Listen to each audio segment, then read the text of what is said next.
chopping up this tree that I just fell yesterday, and I'm measuring the pieces so as when I cut them, they're perfect for the size of my fireplace. Pro tip.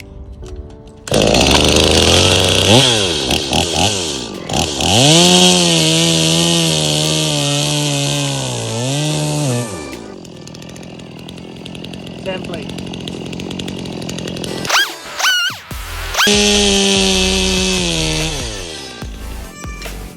Also, to prevent it from getting wedged, make sure you have a stick, something propping it up, so as when it cuts and drops, it doesn't wedge your saw.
These are from a tree that got taken down out the front of the property before Christmas. Like, it was about a couple of months before Christmas, and I brought up some of it, and I'm just bringing up the rest of it here now. The tractor and the trailer is a great job, but this is where I'm going to store them here now, just for the short time being, and then I'm going to get straight on splitting these down into firewood, and I'll set up a whole section there over here beside. There's a little garden here where I can grow some vegetables, and the sun comes in there all day.